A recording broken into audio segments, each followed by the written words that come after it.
Jadi pembagian harta pusaka tinggi itu ya tidak boleh dijual kecuali ada 3 perkara.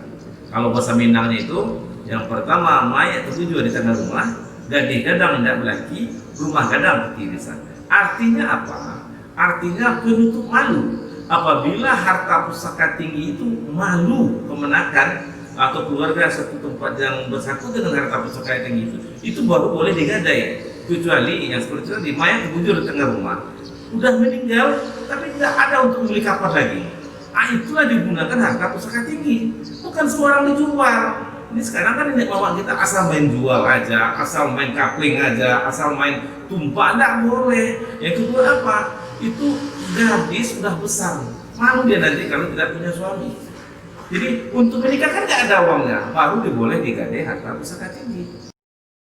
Assalamualaikum warahmatullahi wabarakatuh. Assalamualaikum. Alhamdulillahirrabbilalamin. Wassalatu wassalamu ala asrafil anbiya'i wal mursalin wa ala alihi wa sahbihi ajma'in. Kepada seluruh pemirsa dimanapun Anda berada atau yang melihat video kami ini, saya yang bernama Nurdiman, suku Caniago, berasal dari kota Solo, yang lahirnya tahun 1970. Alhamdulillah udah tua, udah hampir 50 tahun. Dan saya ini berminat ingin mendalami masalah adat. Latar belakang saya ingin mendalami masalah adat karena apa? Karena adat Minangkabau ini banyak yang mengejek, banyak yang tidak tahu, malah orang Minang sendiri juga tidak tahu dengan apa itu adatnya. Jadi dalam kesempatan yang sedikit ini saya ingin coba membahas atau mengupas tentang adat. Benarkah adat itu bertentangan dengan agama? Kan ini yang mau kita bahas kan. Jadi sebelumnya saya juga minta maaf kepada para penghulu, para datuk, para pemuka adat di Minangkabau. Maklumlah saya masih kecil, umur belum setahun jagung, darah belum setabuk pinang, bak pepatah orang Minang ya, ambunan bukan cediak pandai, ilmu di Allah tersimpannya, kok senteng tolonglah bilai tanpa penghulu saandiko, kan seperti itu.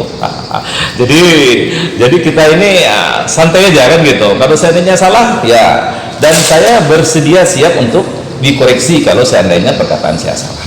Silakan di komen Pak ya. Silakan di komen, tidak ada masalah gitu. Baik, kita mulai ya. Banyak pertanyaan kepada saya, benarkah adat itu bertentangan dengan agama? Kalau kita melihat dan kita menganalisa tentang adat dan tentang agama, mungkin saudara-saudara kita banyak lupa, dan saya ingin mengingatkan kepada saudara-saudara kita bahwa dasar adat kita ini ada ya, dasar adat kita ini ada. Di antaranya apa? Dalam Sakte Bukit Marapalam namanya, itu di tahun 1674, dikala itu Raja Minangkabau bernama Iderman Shah, bapaknya Ahmad Shah yang bergelar Iskandar Zulkarnain. Itu terjadilah suatu perjanjian besar dinamakan Sumpah Sakte Bukit Marapalam. Sakte Bukit Marapalam ini terciptanya karena keinginan masyarakat Minangkabau ingin ada perubahan. Di sanalah terjadi seperti didalangi oleh Syekh Burhanuddin dan kawan-kawan ya, terjadilah suatu perjanjian Sakti Bukit Marapalam ini dengan pelatak Minangkabau, adat bersendi syarak bersendi kitabullah. Berarti dasar adat kita ini udah ada. Dasar adat kita ini adalah syarak itu Al-Quran dan Sunnah. Malahan kata Datuk Sengkono Diraja yang lahir 1837 di Sungaiang dalam Tambu Alam Minangkabau, adat sebenarnya adat itu adalah berdasarkan Al-Quran dan Sunnah. Jadi mungkin kiranya kita merasa lalai, mungkin kita merasa belum mengetahui atau lupa ingin belajar para datuk, para ulama kita untuk menggali lebih dalam. Kenapa adat bertentangan dengan agama? tidak ada satupun adat yang bertentangan dengan agama. Apabila terjadi bertentangan, maka tinggalkan adat, kita pakai agama. Begitu rumus adat Minangkabau. Jadi kan salah besar kalau seandainya ada manusia mengatakan, kawan-kawan kita mengatakan adat itu bertentangan dengan agama. Maka dari itu, dengan ulasan yang sedikit ini, kita bisa memahami bahwa Minangkabau ini seperti apa? Seperti inilah dasarnya ada, bukan seperti adat-adat yang lain. Dan kita Minangkabau ini berdasarkan Al-Quran dan Rasulullah. Salah satu contoh ini terlupakan oleh masyarakat Minangkabau. Di tahun 1050 dalam Tanggul Sultan Nasalapan itu ada suatu statement dari Minangkabau bahwa mulai dari Sakti Bukit Merapalang, Minangkabau itu dinamakan dengan Minangkabau Sunnah. Nah, ini terlupakan. Minangkabau Sunnah, Pak. Minangkabau Sunnah. Jadi disebarkan di seluruh masyarakat Minangkabau ini, dari laut, darat, ya, laut, darat, kemudian ke kawasan Minangkabau, kekuasaan Minangkabau disebarluaskan bahwa Minangkabau itu adalah Minangkabau Sunnah. Tahun 1050 Hijriah atau kira-kira di Masehinya 1668. Cukup lama tuh, Pak. Cukup lama. Jadi kenapa kita tidak mau menggali lagi? Kalau udah ada konsepnya seperti itu, apa landasan kita mengatakan bahwa adat itu bertentangan dengan agama? Kalau pelaksana sekarang mungkin ada pertanyaan, ya, pertanyaan sekarang begini, Pak, kan banyak nih adat ini bertentangan dengan agama, seperti harta pusaka, kan gitu, harta pusaka. Kok di Minangkabau itu banyak mengatakan bahwa pembagian harta pusaka itu banyak perempuan daripada laki-laki, kan begitu. Tetapi saudara-saudaraku, adik-adikku, keponakan-keponakanku, mama-mama, perlu kita ketahui di Minangkabau itu ada dua pusaka. Yang pertama pusaka tinggi, yang kedua pusaka rendah. Kalau pusaka tinggi ini jatuhnya ke adat, pusaka rendah jatuhnya ke ilmu faraid, dan itu telah disetujui oleh ulama-ulama Sumatera Barat kalau saya tidak salah. Itu di tanggal 8 Mei 1952, termasuk Buya Hamka di sana telah menyetujui pusaka tinggi jatuh ke adat, pusaka rendah jatuh ke agama. Kenapa? Ini perlu dipertanyakan lagi. Kenapa? Karena pusaka tinggi itu adalah harta, kata orang Minang itu harta tunjuk milang basi. Jadi pembagian harta pusaka tinggi itu, ya, tidak boleh dijual kecuali ada 3 perkara. Kalau bahasa Minangnya itu, yang pertama mai terbujur di tengah rumah, gadih gadang tidak belaki, rumah gadang ketirisan. Artinya apa? Artinya penutup malu. Apabila harta pusaka tinggi itu malu kemenakan atau keluarga satu tempat yang bersangkut dengan harta pusaka tinggi itu baru boleh digadai. Kecuali yang seperti itu, di mayat terbujur di tengah rumah, udah meninggal tapi tidak ada untuk membeli kapan lagi. Itulah digunakan harta pusaka tinggi, bukan sembarang dijual. Ini sekarang kan nenek mama kita asal main jual aja, asal main kapling aja, asal main tumpah, nggak boleh. Yang kedua apa? Itu gadis udah besar, malu dia nanti kalau tidak punya suami. Jadi untuk menikah kan nggak ada uangnya, baru boleh digadai harta pusaka tinggi. Yang keempat apa? Rumah kadang ketirisan, atap rumah itu udah bocor, nggak ada untuk beli atap lagi, berarti malu. Jadi istilahnya itu artinya bila digadai harta pusaka tinggi ini apabila untuk penutup malu. Inilah gunanya harta pusaka tinggi. Jadi hartanya tidak ada tuannya. Jadi ini saya punya ini bapak saya nih, kan gitu. Makanya dikembalikan kepada adat. Tapi kalau harta pencarian suami istri di Minangkabau wajib diserahkan kepada dengan pembagian secara agama, ilmu faraid. Tidak ada bedanya, tidak boleh. Nah, inilah masalah yang harus kita luruskan. Seperti Syekh Khatib Al-Minangkabawi yang meninggal tahun 1019 umpama, dia tidak mau pulang karena Minang. Karena apa? Karena dia menganggap adat kita Minangkabau ini batil. Tetapi telah diterangkan oleh murid-murid beliau sepertinya bapaknya Buya Hamka, Haji Amrullah, Haji Rasul. Makanya beliau paham, ya, beliau paham bahwa di Minangkabau itu ada suatu adat, itu ada pembagian, kan seperti itu. Jadi tidak perlu kita klaim wah adat ini bertentangan dengan tidak, tapi pelaksananya di Minangkabau ini harus jelas, kan seperti itu. Yang kedua, untuk harta pusaka tinggi itu tidak boleh dijual dan tidak boleh digadai. Nah, ini yang salah zaman sekarang. Seakan-akan harta pusaka ini dipermainkan oleh mama-mama, ini maaf ya, datuk-datuk, seakan dibodoh-bodohin, kan gitu.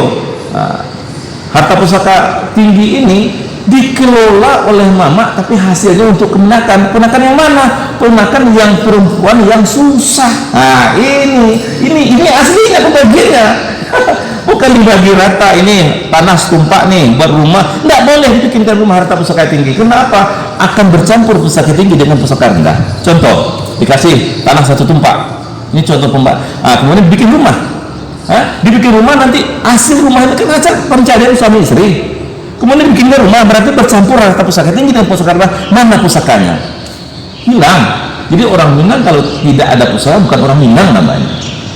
Nah, ini banyak yang perlu saya luruskan, kita luruskan lagi cara pembagiannya. Tapi pembagian harta pusaka tinggi ini dibagi untuk perempuan yang susah, bukan orang kaya yang dibagi. Sekarang terbalik, mana yang berkuasa, mana yang hebat dibagi untuk perempuan. Tetapi pembagiannya itu dikelola oleh mama yang laki-laki, dibagi hasilnya kepada perempuan. Misalnya sawah, ya, dibikin sawah, kemudian diambil hasilnya. Nah, kemudian diserahkan kepada yang perempuan yang susah. Nah, itu cara pembagiannya. Bukan dibagi rata 4 perempuan, dibagi rata, ya tidak. Jadi perlu dikaji ulang lagi tentang pembagian harta pusaka tinggi. Mungkin situ gambaran yang bisa saya sampaikan, yang saya gambarkan dulu saat ini. Dan kalau seandainya nanti di berikutnya kalau ada pertanyaan-pertanyaan dan sebagainya, insya Allah kita bisa jawab sesuai dengan kemampuan saya, dengan sebatas keilmuan saya. Mungkin ilmu saya juga terbatas, maklum kita baru belajar. Mungkin itu yang saya sampaikan. Sallallahu ala nabiyyi Muhammad. Wassalamualaikum warahmatullahi wabarakatuh. Waalaikumsalam warahmatullahi wabarakatuh. Ada pertanyaan ini? Ada? Kita ikut apa? Silakan aja. Kita punya waktu ada 2 menit lagi.